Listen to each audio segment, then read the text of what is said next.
There's been a lot of changes in activity on the server. We held our first Rover rally and learned a lot about how to better conduct an event like this. The Assertive Combat mod was added to the server to include a new aggressive AI faction that started to increase the player harassment. The Plush Wars continued, and the hunt for Plush is definitely on. But where exactly is Plush? The answer might surprise you, and will certainly frustrate the pirate hunters on the server. All that is coming up right now.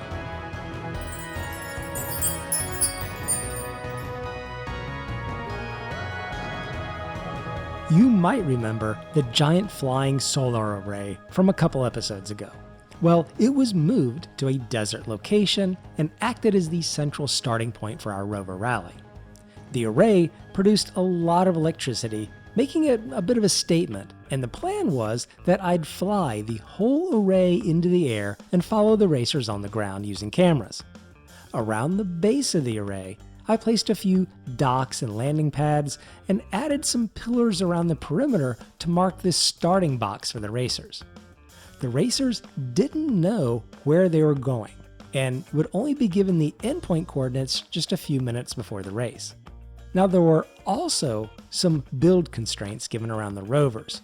No gyros, no thrusters, it had to be small grid, and anything they wanted to use for aggression had to be permanently attached to the vehicle, so nothing that would shoot ammunition or launch bombs at other players or things like that. Before the race, I also got a chance to do a little visual inspection of the builds and see what people had brought. The first rover was called Baby Shark by Cyberkeith.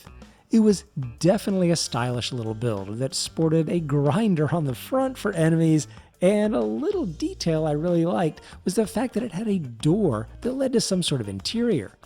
I've also started to move away from traditional cockpit blocks a little bit, so I really liked what he had put together here.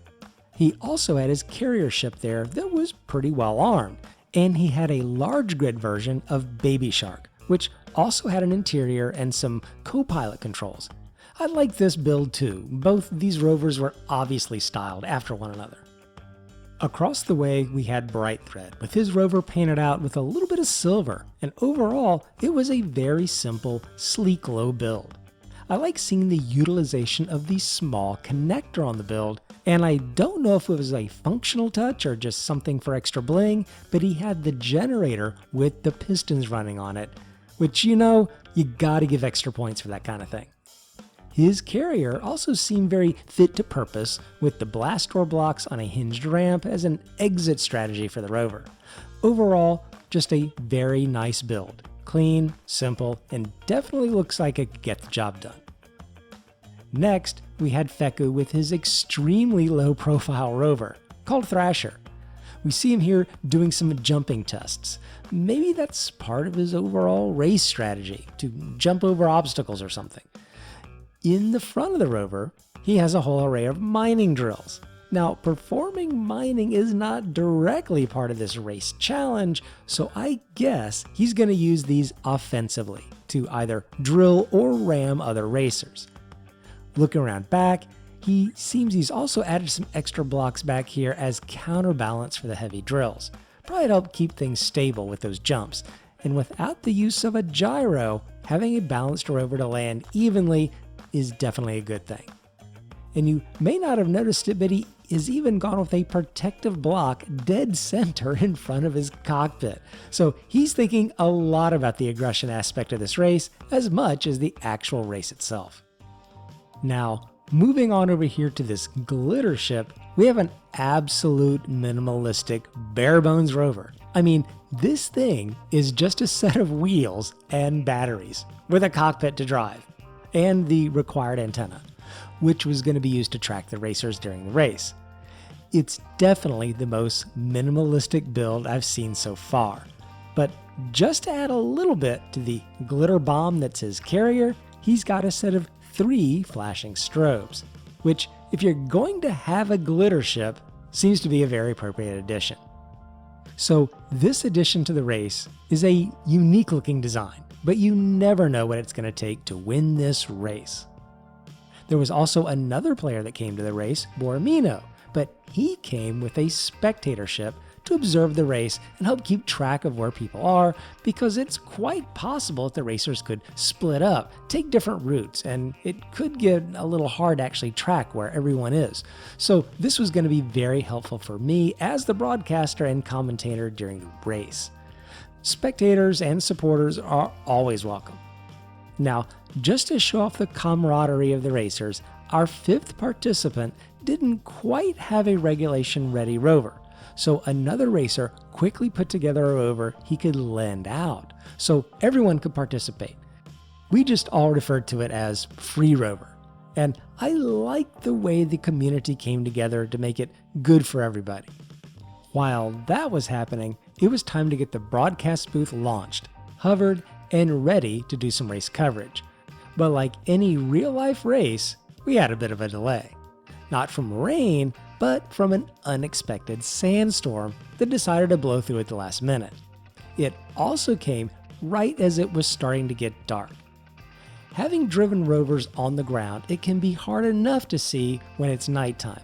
But if you add a sandstorm on top of that, visibility quite literally can go to zero. So these were not adequate racing conditions at all. So we had a bit of a delay. But all of this led to our first lesson learned. We needed to try to know when night was going to fall on the planet and schedule the start of the race when it was dawn, if possible. It was hard for the racers to see, it was hard to get great footage, and even though you could track where they were from the headlights, it just didn't make a great experience for the racers. So next time, it'll be more of a day race. I got one last look at the rovers before they potentially got wrecked, and it was then I noticed a great detail on a decal on Cyberkeys Racer. Very nice touch on that. And I also saw that the Thrasher-mobile now had a set of holographic projections, perhaps to confuse the opponents. But without much more delay, the racers were off. Now, it's difficult to know in a race like this whether Fast and Furious or Slow and Steady would win this race. And it was nighttime, so already I could see some spinning lights by one of the racers, and far off in the distance, some of the folks were just cruising. We followed the racers, but one thing that I found a little bit unexpected is that there was a follow the leader approach going on. I had actually thought some of the racers might stop, fly up with their jetpacks to get a little aerial view, and try to scout the terrain ahead a little bit, try different paths, but that didn't seem to happen. Everyone seemed to be following the same kind of channel. As they came into the second leg of the race, the terrain went from that flat, nice sand to something a little bit rougher. It had some hills, it was a little bit more of the savanna type environment, but still nothing too terribly difficult with just a little bit of careful pathing. On the other side of the savanna is where things started to get a little bit more dicey, and Rover Baby Shark had progressed into an area that we could see from our aerial view looked like it was leading into some pretty harsh terrain.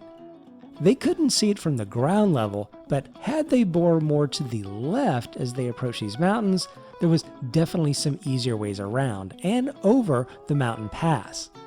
From our long-range camera, we could definitely see some odd movement. Lots of rocks it looked like, but other racers were still on the move elsewhere, so it was still anybody's race at this point. At this part of the race, the drivers were flipping, getting their rovers back upright, but no one was going to be giving up on this race because anything could happen. Eventually, one of the racers made it over the mountain pass and to the race end location. With a skidding finish onto the final race pad, the winner was Feku in his Rover Thrasher. The other thing we learned during this race is that it would be better if the racers had just a little bit more lead time on where the end point of the race was, so they could do that little bit of pre-race reconnaissance of the course. They all agreed it was good not to announce the end point way before the race start, but 15-ish minutes, maybe 20, would probably be a lot better than just 1 minute right before the race. This was just the first of what we hope to be more server events, and it was a brief ceasefire in what is otherwise a piracy server.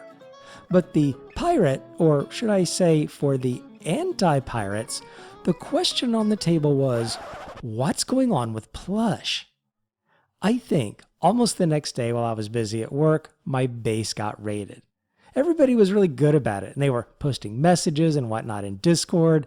I was able to see something was happening, but it was all fine. Whatever happened was gonna happen. I will say this, Plush was not recaptured. Even after what I understood was a thorough search of my base, Plush remained safe in my possession. And I promised a little reveal here at the end, so I'm going to tell you what I did. I pulled a little bit of pirate deception. I suspected I was going to be raided almost immediately after the Rover rally, so I quickly built a large cargo ship that I'll talk more about in another video. Loaded it up with all my resources and left the base. Now, to my enemy raiders, it was going to appear as though I had pulled up stakes and moved out of the mountain base, and by any logic, taking Plush with me. But I didn't. It was all a ruse. I had previously joked that Plush was sitting in the middle of the ice lake and all they had to do was come get him. Well, that's exactly where he was. A relatively short distance from the entrance of my base, sitting on the ice in plain sight. I know that little bit of information is going to really frustrate my enemies, and of course, as of the release of this video, he's no longer there. But Plush is still safe in the hands of the pirate faction, and that's where I'm going to try to keep him. Just out of arm's reach of my enemies, and still play this little game of cat and mouse. Tune into the next episode to find out more about my plans and how things are progressing on the server, and I'll be talking to you later.